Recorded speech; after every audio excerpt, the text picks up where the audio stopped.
Hi there, and welcome to another entry in my top 5 links of the Legend of Zelda series.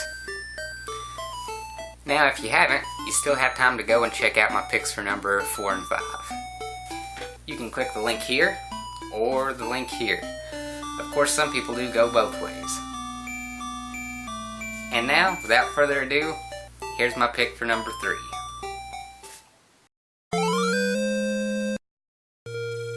OG Link is coming in at number 3. This Link leaves his mark on the franchise in both the original Legend of Zelda and Zelda 2: The Adventure of Link. There isn't a whole lot of in-game story moments in these old NES titles, so I'll be giving a brief overview in order to give some context to why I'm placing him at number 3. After a long period of prosperity, people began to abuse the power of the Triforce. There came a day when a wise king feared that after his death, his son would misuse this power. On his deathbed, the king hid a piece of the Triforce and passed the location on to his daughter, Princess Zelda.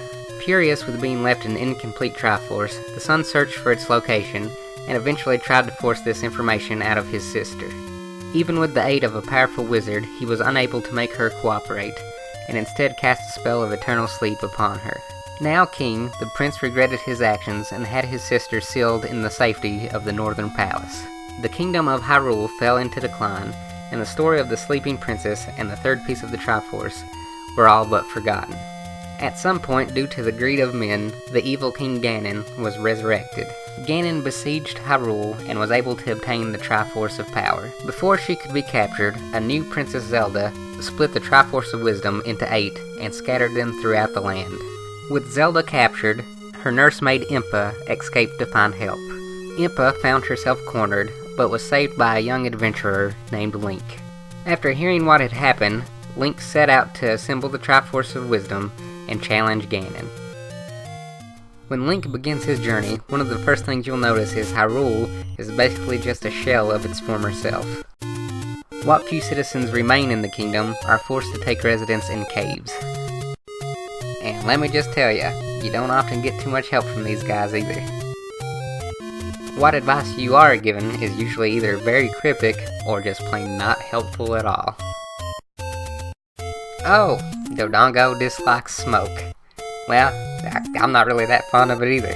Even the shopkeepers don't seem to be that hospitable. I mean, this guy says his stuff's too expensive, and then the other guy just wants you to buy something or get out. But I mean, really, who could blame them? Ganon came through and there's no towns. They've clearly fallen on some hard times. Now, this Link is one of the most adventurous in the series. He travels through a very desolate landscape and explores every little nook and cranny in order to be able to find everything he needs to complete his quest. Occasionally, he'll even find some new equipment to help him fight off Ganon's horde. Honestly, he basically just wanders around until he finds something worth exploring.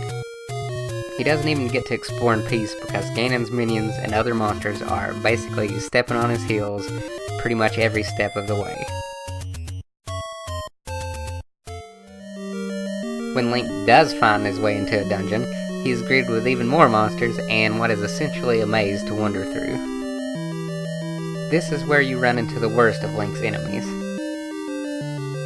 Dungeons are filled to the brim with Skeltos, Darknuts, Wilford Brimley lookalikes, and Wizrobes. Dear Jesus, the Wizrobes. Ganon's entire army should have just been Wizrobes, and no one would have been able to stop him. Every labyrinth Link finds himself in also has at least one, if not more, bosses to deal with. Throughout the game, Link will take on such enemies as Unicorn Dragon Hybrid Aquaminus, Smoke-Hating Dodongos, these plant manhandler things, the multi-headed dragon Gleeok, Dig Dodger, which is apparently a giant sea urchin, and the biggest crab I've ever caught, it's a Goma. After trudging through every dungeon and facing down plenty of enemies, Link is able to assemble the Triforce of Wisdom. Link then charges into Ganon's lair under Spectacle Rock on Death Mountain. He then proceeds to take on even more enemies while wandering through this massive dungeon. Luckily, he is able to find some helpful equipment inside, including the much-needed silver arrows. Making his way past monsters and some guy who makes sure you have the Triforce, Link is able to have his showdown with Ganon. What is interesting here is this is the only Link to take on Ganon with the Triforce of Wisdom instead of the Triforce of Courage.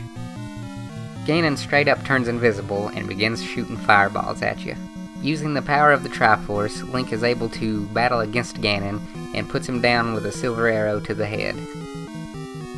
Link is then able to obtain the Triforce of Power from Ganon's big pile of mess. He is then able to rescue Zelda and use the power of the 2 Triforce pieces to bring some peace back to Hyrule.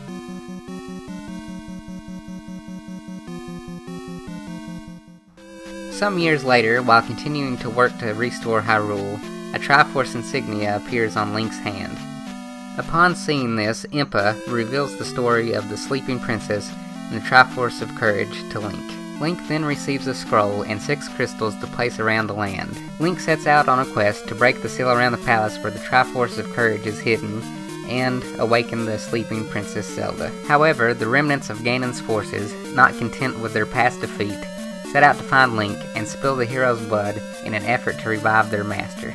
Link ventures out into the still recovering realm of Hyrule. After years of recovery, villages have sprung back up, and folks are a little more friendly. But most of them are still pretty weird. You have some dude named Error, a guy named Bagu and his buddy the Riverman, and each town also has a wise man that will teach Link a spell. That's helpful, but why do they all hang out in dark basements? Now some people won't even help you until you do some stupid little errand for them. I found it! Found your mirror. It was under the table.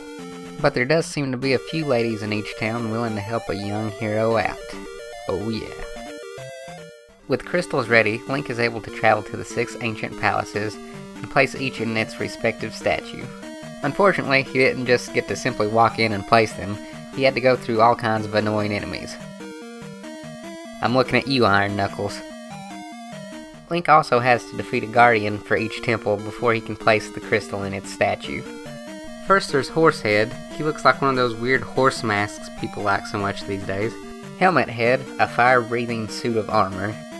Rebanak, who is just an iron knuckle on a flying mechanical horse. Karok, now he kinda looks like a big wizrobe, and a lot like the wizard who cast the sleeping spell. There's Guma, basically just a giant with a ball and chain. And Barba, a fire-breathing dragon similar to Volvagia. Having all 6 crystals in place, Link hurries off to the Great Palace in pursuit of the Triforce. Link manages to battle his way through and arrives in the depths of the palace.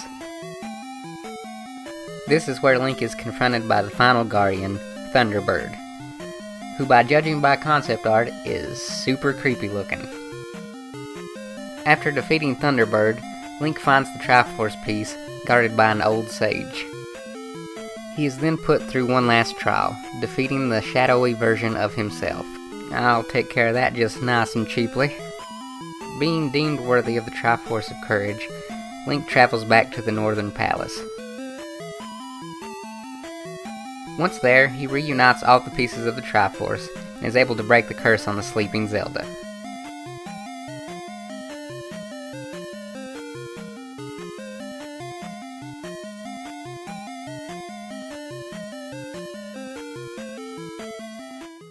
What happens after this? Who knows? That's where the story of this part of the series ends.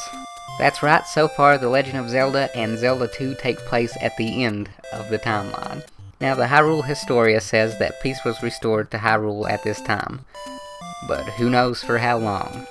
I mean, for all I know, Ganon showed up a couple years later. Also, I still freaking hate wizrobes. I just can't get over how much I hate those. Hey everybody, thanks for watching my video. Feel free to like and subscribe, and if you haven't, feel free to check out my picks for number 4 and 5.